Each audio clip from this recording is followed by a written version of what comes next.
Pilihan dan ciri khasnya masing-masing. Namun hanya 2 saja yang berhak dan berkesempatan untuk melaju ke tahap selanjutnya.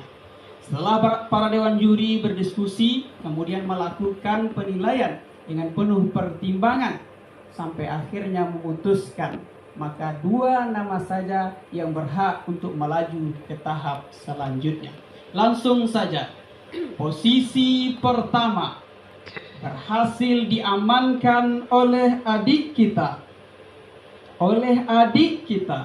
Nauren Zahra Deswan dari SDIT Az-Zuhra Islamic School Pusat. Selamat kepada Nauren Zahra Deswan. Tersisa 1 posisi lagi, akan menyusul Ananda Nauren. Posisi tersebut berhasil diamankan oleh adik kita Febian Ramadhani dari RTQ Raudatus Sakinah Bandur Pica Kampar. Selamat kepada Febian Ramadhani. Pemirsa dimanapun saja Anda berada, penampilan peserta yang akan tampil pada hari ini merupakan penampilan kedua ya kan? Iya, Budi, betul. ya? Karena mereka adalah peserta yang lolos dari tahap pertama, kemudian diberikan kesempatan oleh Dewan Juri kita tampil kembali di tahap yang kedua ini. Langsung saja kita berkenalan dengan mereka. Yang pertama ada Nauren Zahra Deswan dari SDIT Az-Zuhra Islamic School Pusat. Kemudian peserta kita kedua ada Arif Maulana Al-Amin dari MI Darussalamah Bangunjaya Tambusai Utara Rokan Hulu. Kemudian ada Ayu Wandira dari UPT SD Negeri 017 Pandau Jaya, Kecamatan Siak Hulu. Dan peserta kita yang terakhir ada Febian Ramadhani dari RTQ Raudatus Sakinah Bandur Picak Kampar. Ya, boleh kita berikan tepuk tangan kepada para peserta yang akan tampil hari ini. Masya Allah, tentunya para pemirsa sudah nggak sabar lagi untuk menyaksikan penampilan para peserta kita yang sudah tampil luar biasa pada tahap pertama. Betul. Apakah penampilan mereka di tahap kedua ini juga luar biasa? Namun sebelum itu kita akan memperkenalkan dan juga menyapa para dewan juri yang akan memberikan penilaian kepada adik-adik kita. Yang pertama ada Kak Muhammad Harfi SAG. Assalamualaikum Kak Harfi. Waalaikumsalam warahmatullahi wabarakatuh. Kak Rizal, Kak Nori. Semangat sekali ya. Siap, semangat. Masya Allah, selamat bertugas Kak Siap. Harfi. Kak Rizal, Kak Nori. Kemudian Dewan Juri kita yang kedua ada Ustadz Dr. Santoso SSMSI. Assalamualaikum Ustadz. Waalaikumsalam Kak Norizal. Seperti Disingkat biasa ya Ustadz ya, panggilannya Kak Norizal. Bagaimana kabarnya hari ini Ustadz? Alhamdulillah semangat luar biasa. Masya Alhamdulillah. Allah. Selamat bertugas Baik, Ustadz. terima kasih. Kemudian ada Kak Siti Mufida Eskom MA. Assalamualaikum Kak Fida. Waalaikumsalam Kak Rizal dan Kak Nuri. Semangat juga hari ini ya. Insya Allah. Selamat bertugas buat Kak Fida.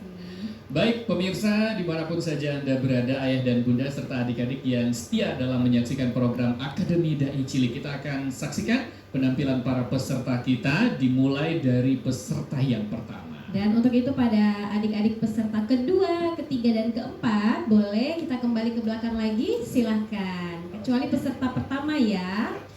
Yuk silahkan. Iya. Peserta pertama kita, boleh kita geser ya? Geser dulu. Ini sepertinya Oke. para peserta kita masih malu-malu ya kan? Iya, masih malu-malu. Padahal ini merupakan penampilan mereka yang kedua nih di panggung Betul. Akademi Dai Cilik. Semoga penampilan peserta kita yang pertama lebih semangat lagi ya, jangan malu-malu lagi ya. Oke, namanya adalah Nauren Zahra Deswan, ini dari SDIT Az-Zuhra Islamic School Pusat. Nah, judul tausiahnya ini sangat menarik nih Kak Rizal. Apa tuh? Orang yang rugi. Iya, semoga kita nggak termasuk nih pemirsa ke dalam orang-orang yang rugi ya. Betul. Seperti apa nih penampilannya? Langsung saja kita saksikan penampilan dari Nauren Zahra Deswan. Mic-nya nggak tahu deh. Kan iya nggak tahu dia.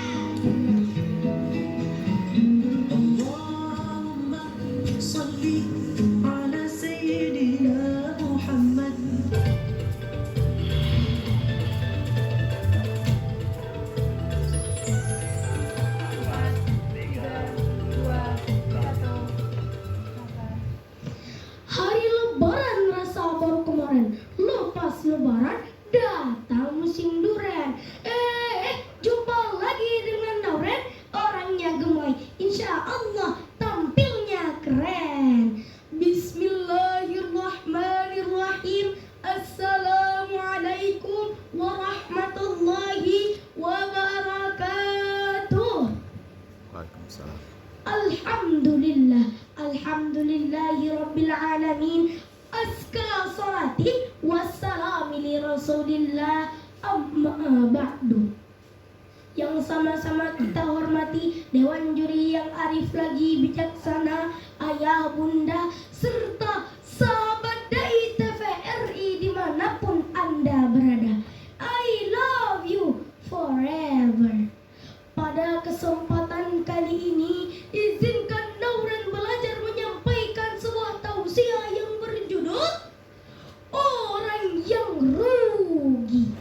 Sahabat Dai, orang yang rugi maksudnya di sini adalah orang yang enggan dalam membaca Al-Quran.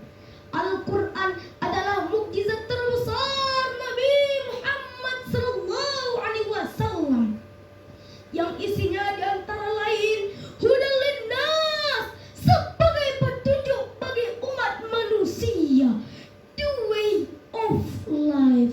Yang bengkok bisa menjadi lurus, yang buruk bisa menjadi bagus, yang gendut bisa menjadi kurus. Kemudian sebagai pembeda antara yang hak dan yang batil, yang hitam dan yang putih, antara yang haram dan yang halal, maka rugilah bagi orang-orang yang enggan membacanya. Allah Subhanahu wa ta'ala berfirman di dalam Al-Quran surah Al-Baqarah ayat 121 yang berbunyi, A'udzu billahi minasyaitonir rajim. Alladzina atainahumul kitaba yatlunahu haqqa tilawatih ulaika yu'minuna bih wa man yakfur bihi fa ulaika humul khasirun. Allah, orang-orang yang telah kami berikan Alkitab kepadanya, lalu mereka membacanya dengan bacaan yang sebenarnya, mereka itu beriman kepadanya. Dan barang siapa orang yang ingkar kepadanya, maka mereka itu adalah orang-orang yang rugi. Sahabat Dai, rugi, sibuk bekerja, pergi pagi, kerja ke petang, pulang malam, hingga lupa membaca Al-Quran. Rugi, sibuk berpolitik, pergi ke sana, pergi ke sini, coblos nomor 1, coblos nomor 2, coblos nomor 3, malah lupa membaca Al-Quran. Apa Dewan Juri? Rugi. Duduk santai, buka HP, baca WA, mulai gibah karena satu orang lain, hingga lupa membaca Al-Quran. Rugi. Pintar ilmu IPA, matematika, bahasa Indonesia, bahasa Inggris, bahasa Jerman, tapi tak pandai membaca Al-Quran. Malah pandainya baca Quran. Rugi. Pandai membaca Al-Quran, tapi tak mau mengajarkan ilmu Al-Quran. Rugi, rugi, rugi, rugi sekali dunia dan akhirat. Kenapa orang katakan rugi? Karena Rasulullah SAW juga bersabda, Iqra'ul Qur'ana fa innahu ya'ti yawmal qiyamah syafi'an ashabi, yang artinya bacalah Al-Quran karena sesungguhnya ia akan menjadi syafaat bagi para pembacanya di hari kiamat. Hadis riwayat Muslim. Oleh karena itu sahabat Dai, agar kita tidak menjadi orang yang rugi, yuk perbanyak membaca Al-Quran. Hari gini masih gak membaca Al-Quran, yang bener aja rugi dah. Demikian yang dapat Naurin sampaikan. Mohon maaf apabila ada kesalahan.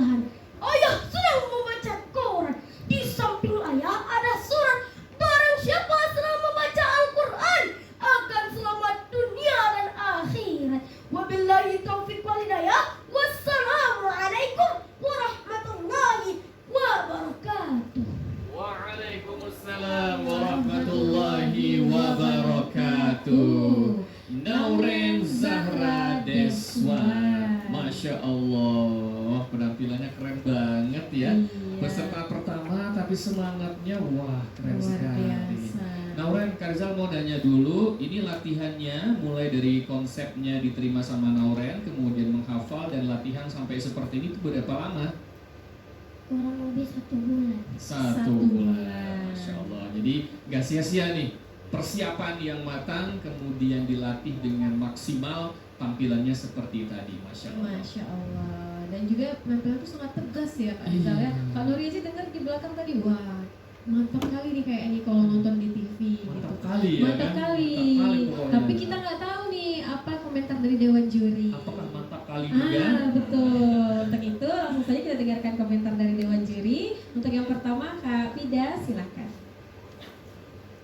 Terima kasih Kak Nuri dan Kak Rizal. Nauren, apa kabar? Alhamdulillah baik, Kak. Pertama kakak ucapkan selamat ya sudah masuk ke grup 2 tahap 2 ya. Tentunya nanti kalau seandainya Nauren lolos nih bakalan berkompetisi lagi lebih ekstra dan lebih ketat lagi ya. Oke. Sebelumnya kakak mau nanya, Nauren yang melatihnya di rumah siapa? Ada ustazahnya atau ibu? Kalau di rumah sama ayah bunda, kalau di sekolah sama ustazah. Oh, yang fokusnya siapa nih yang melatih Nauren? Dua-duanya. Oh, dua-duanya berperan ya. Makanya penampilannya bagus ya Kak Rizal, apalagi persiapannya tausiahnya sudah 1 bulan ya. Oke, ini kelihatan sekali ketika Nauren tausiah tadi. Kakak mikirnya, kakak agak lupa kira-kira warna suara Nauren ini warnanya apa ya, genrenya gimana ya. Ternyata Tadi warnanya warna apa nih Kak? warnanya sesuai bajunya kayaknya. Sesuai bajunya ya. Biru ya. Biru ya. Oke. Karena ini Kak Rizal, ketika Nauren sudah memegang mic ini, dia itu seolah-olah nggak Nauren yang pas tadi ketika ini ya, kayak gladi tadi masih malu-malu. Oh ternyata pas tausiah mantap ya, mantap kali ya, ya Kak. Menyala ya. Menyala. Oke. Itu yang pertama. Yang kedua, Kak kira tadi judulnya orang yang merugi tadi ya. Kan Kak Rizal tadi sebelum Nauren tampil, kira-kira kita termasuk orang yang merugi nggak ya? Kak juga penasaran. Rugi tentang apa nih ya? Ternyata yang Nauren bahas itu rugi ketika kita tidak membaca Al-Quran ya. Seharusnya ini saran dari kakak ya, judul Nauren ini lebih spesifik lagi ya. Kalau Nauren membahasnya atau membuat judulnya orang yang rugi itu agak umum gitu ya. Oh, yang orang yang rugi mencakup apa aja ya. Makanya tadi dalam pemikiran kakak, apakah bakalan dibahas 3 atau beberapa nih ya contoh orang yang merugi. Oh, ternyata Nauren fokus ke orang yang merugi ketika tidak membaca Al-Quran. Seharusnya judulnya itu mungkin lebih kurang seperti ini, rugi ketika jauh dari Al-Quran atau rugi jauh dari Al-Quran gitu ya. Atau supaya lebih kekinian, nggak baca Quran, rugi dong gitu ya. Bisa jadi Kak Rizal. Karena tadi ada juga tagline itu ya yang Nauren itu kan sampaikan ya. Karena mengapa Kak sampaikan demikian? Karena tadi contoh-contoh dan pemaparan yang Nauren sampaikan itu memang berkecimpung di dunia Al-Quran semua ya. Ketika kehidupan kesiaran kita, tidak membaca Al-Quran, sibuk dengan ini, pergi ke sini gitu ya. Bahkan juga tadi ada menyinggung pemilu ya Kak Rizal. Nah, sampai-sampai tidak bisa membaca Al-Quran ya. Nah, mungkin judulnya tadi boleh, yang judul dikasih Kak Rizal tadi juga boleh, lebih spesifik lagi ya. Karena kalau judul yang Nauren bawakan tadi, mungkin penonton atau pemirsa di rumah juga rugi, orang yang rugi tentang apa ya? Oh, ternyata tentang Al-Quran gitu ya. Mungkin itu saja untuk kedepannya ya. Lebih ini lagi dikomunikasikan lagi, misalnya nanti yang berikan judul ke Nauren itu ayah bundanya kah, atau yang mencarinya itu yang menentukannya ustaz-ustazah kah ya. Lebih spesifik lagi biar nanti sinkron antara judul dengan isi yang Nauren sampaikan. Oke. Mungkin itu saja Kak Rizal dan Kak Nuri. Terima kasih. Iya, terima kasih Kak Fida. Nah, itu dia tadi komentar dari Kak Fida. Untuk selanjutnya kita dengarkan juga komentar dari Ustadz Santoso. Silakan Ustadz. Ustaz. Baik, terima kasih. Assalamualaikum Nauren. Waalaikumsalam Ustaz. Nauren ini membuat kejutan di penampilan perdana Kak Rizal. Jadi Ustaz sebenarnya agak sedikit cemas loh. Pas opening tadi ya, Kita semua cemas dulu sih, makanya banyak pegang kursi tadi kan. Nah, ini nanti sampai apa enggak gitu. Tapi penampilan pertama Nauren membuka semangat ya, dan luar biasa. Kami tidak hanya yang di belakang, Nurizal, Nuridan Rizal. Kayaknya jadi tagline ini ya. Iya, No Rizal itu gitu bisa ya. dipatenkan gitu nampaknya. Tapi menarik loh Ustadz, pertama diawali dengan kecemasan, Iya. kemudian diakhiri dengan keterkejutan, itu Iya. yang keren itu ya. Yang cemas itu kami sebenarnya, gitu kan. Nggak tahu kalau adik-adik ini cemas atau enggak ya. Oh, karena adik-adik ini kesannya tadi itu apa ya, cuek-cuek gimana gitu loh, mau enggak mau gitu kan. Dilatih gitu kayak, tapi pas dia dikasih waktu, nah itulah mungkin gaya anak-anak sekarang kan.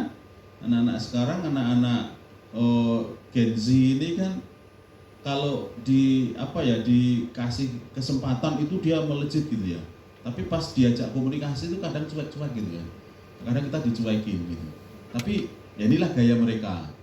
Dan untuk Naurel alhamdulillah luar biasa tampilannya, mulai dari ekspresinya.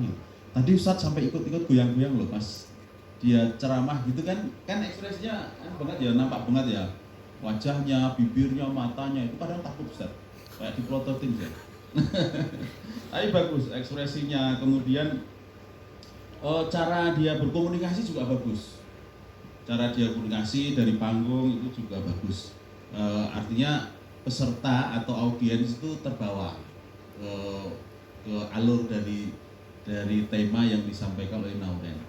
Mungkin kalau Ustaz ditanya masukannya ya, biasanya kan Kak Rizal kan terus masukannya apa kan gitu kan, agak dipaksa lah gitu biasanya. Pemasukannya apa nih Ustaz? Jadi sebelum ditanya makanya mungkin kalau Tapi sebelum itu Ustaz, ini mungkin sedikit ya. Ya.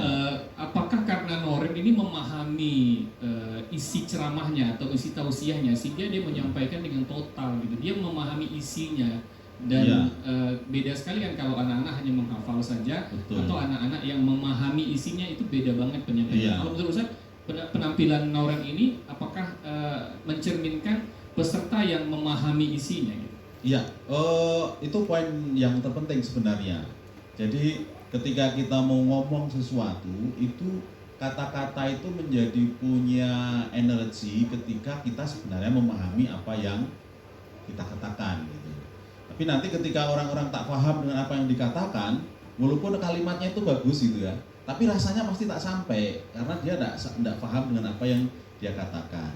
Untuk setingkat usia Nauren, saya yakin sekian persen itu tadi energi yang dikeluarkan oleh Nauren itu adalah energi yang keluar dari pemahaman terhadap tema yang tadi disampaikan. Sehingga ketika disampaikan itu ada powernya gitu, powernya itu ada gitu. Jadi saya pikir itu bagus sekali, dan untuk adik-adik yang lain juga ini perlu dicontoh sehingga ketika kita nanti mempelajari konsep itu tak hanya menghafal, tapi juga paham, bahkan kalau bisa menghayati itu maknanya ada emosi di sana gitu ya, kecintaan terhadap Al-Quran. Biasanya kalau dengan orang tua gitu kan, itu kan mudah sekali ya, emosi kita mudah sekali masuk gitu. Ini saya pikir satu hal yang nanti perlu dikembangkan, maksud saya perlu terus ditingkatkan gitu ya, sehingga besok ketika Nauren tampil itu potongan-potongan kata dari Nauren itu punya kekuatan. Gitu dia. Tadi masukannya apa buat Noren ke depan? Ingat juga. Saya udah lupa. Masih ingat Ustaz, masih ditagih ya. Masih tanya. Supaya kalau nanti masuk ke tahap berikutnya, tampilannya lebih keren lagi. Betul. Dalam konteks penguasaan materi dan kemudian gestur, komunikasi, itu saya pikir udah bagus. Kalau mau ditingkatkan ya itu lebih bagus lagi ya. Paling Ustadz masih masukan supaya nanti lebih ada daya tariknya lebih kuat lagi, mungkin di kostum. Walaupun kostumnya juga sudah bagus nih, kostumnya sudah bagus. Tapi sebenarnya ada potensi untuk meningkatkan penampilan dari kostum Nauren. Nauren ini dengan kostum yang seperti ini, kalau warna baju saya jadi ahli fashion pula jadinya. Kalau fashion guru ya. Kalau warna bajunya itu dari atas sampai bawah itu sama, itu menjadi, ya ini sudah bagus sebenarnya, tapi menjadi optimal lagi, menjadi lebih bagus lagi kalau ada variasi warna. Tapi jangan lebih dari 2. Kalau sudah 3 nanti kayak jemuran berjalan, nanti nggak bagus gitu kan. Tapi ya 2 lah, ada 2 warna. Coba tengok baju dan jilbabnya Kak Nori misalnya. Kan cantik itu kan. Bajunya ya. Masya Allah. Masya Allah. Iya. Orangnya juga, ya kan. Nah itu nanti bisa diduplikat. Nah sehingga itu juga akan memperkuat penampilan Noren dalam sebuah tausiah. Gitu ya, cukup ya, paham kan? Tidak paham juga tidak paham. Insya Allah paham. Terima kasih Ustaz Santoso. Iya, Noren, itu dia tadi ya komentar dari Dewan Juri. Sepertinya Noren paham ya dengan apa yang disampaikan Dewan Juri ya. Insya Allah. Paham. Nanti semoga kalau ada rezekinya, Noren bisa masuk ke tahap berikutnya dan bisa lebih memperbaiki apa catatan dari para Dewan Juri ya. Oke. Ya, sekarang Noren bisa gabung lagi dengan teman-teman di belakang ya, silakan. Silakan. Baik, itu penampilan peserta pertama kita yang